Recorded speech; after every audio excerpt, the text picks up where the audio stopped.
Roman Reigns' few segments from Smackdown showed us that he has more issues going on besides Seth Rollins. We'll also take a look at Sonya Deville's replacement and why Summer Rae snapped at the fans. Let's start things off with Roman Reigns. As usual, Roman is surrounded by a great story and lots of great talking points.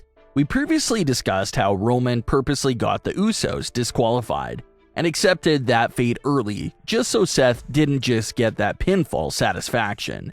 But a lot of other story points were lightly teased and hinted at. One of the slightly confusing things about this feud between Roman and Seth is, who's the heel? You can argue that it's still heel versus heel, but Seth Rollins has definitely been coming off as more of a babyface, at least during his recent Smackdown appearances. And even after Smackdown ended, Seth Rollins received help from Big E, who is of course a babyface during a dark match. So that also played into the entire babyface narrative. It also kind of put Kevin Owens in a weird spot because he recently turned heel, but now he's close friends with his tweener sort of version of Seth Rollins. So what does that exactly make him out to be? This could be a bit foggy here, but it definitely seems like Seth Rollins is being portrayed as the lesser of two evils between Roman and himself. But let's get into Roman's other issue. Some fans have pointed out a shift in Roman's character. Thunderdome era Roman Reigns was an absolute brutal force.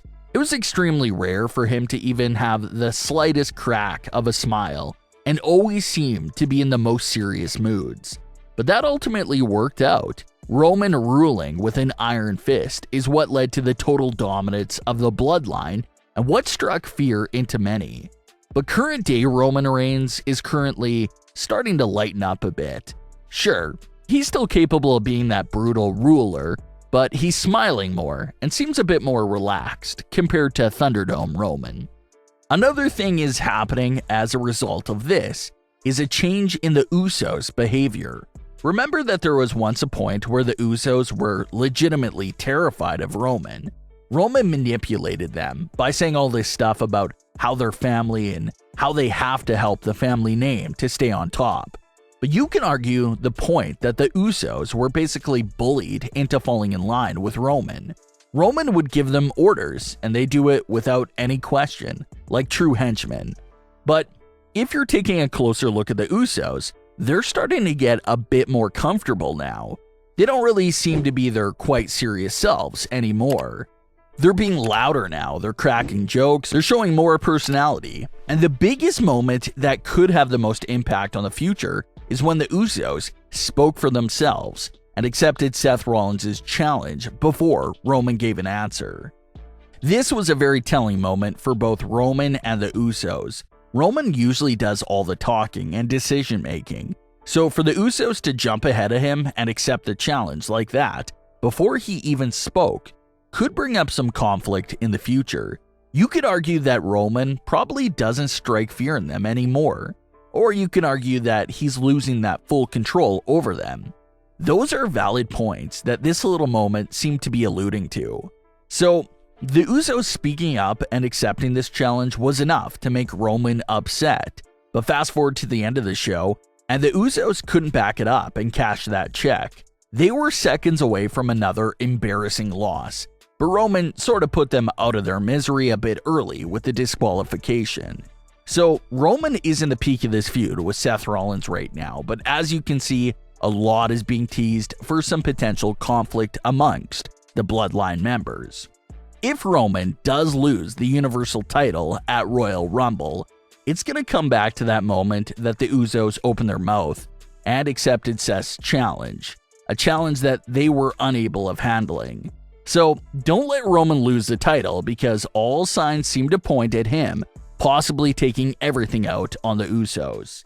It's a really interesting time right now. Is the entire Bloodline Empire about to collapse on top of Roman Reigns?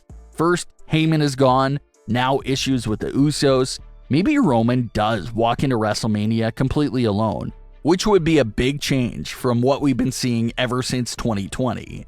So we'll see what's next for this story, but it would appear that the Usos are no longer the quiet yes men that Roman would like them to be.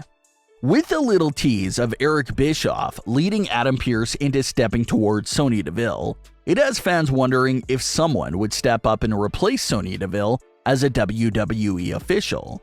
Adam Pearce was running both brands before Sonya returned as an official, but ever since Sonya returned, he did always have her help.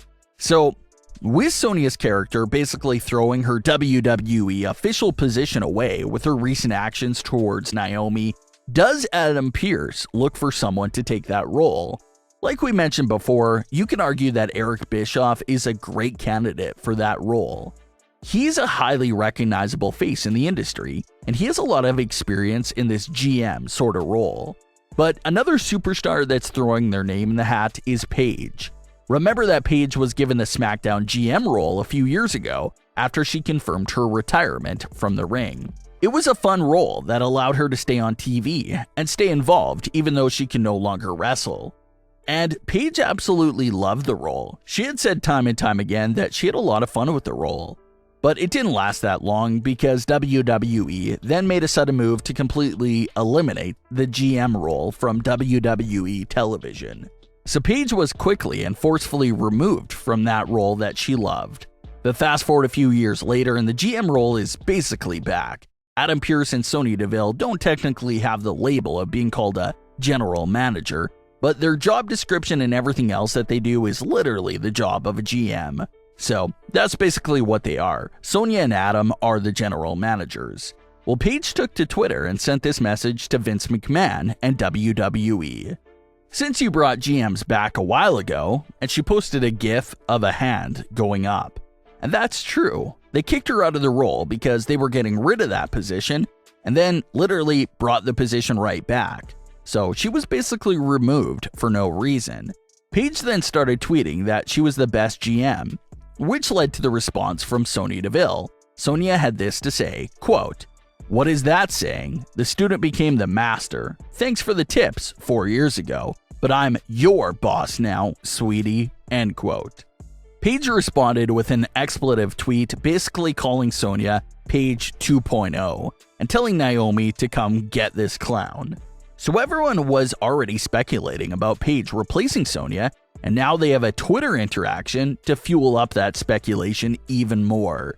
Paige's character was the one that brought Mandy Rose and Sonya Deville to the main roster as a part of Absolution. So there's a lot of history there between Paige and Sonya that they could potentially use for sure.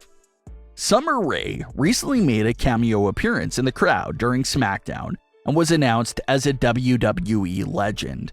This made some fans question WWE on loosely using the label of Legend on Summer Rae, given her list of accolades and accomplishments. When Summer Rae saw all the fans questioning why she was being called a legend, she herself went on a multi-tweet rant making fun of the fans for being upset with the fact that she was being labeled as a WWE legend.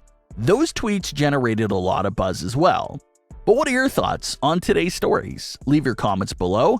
Don't forget to subscribe with all notifications on and leave a like if you enjoyed. Thanks for watching, guys.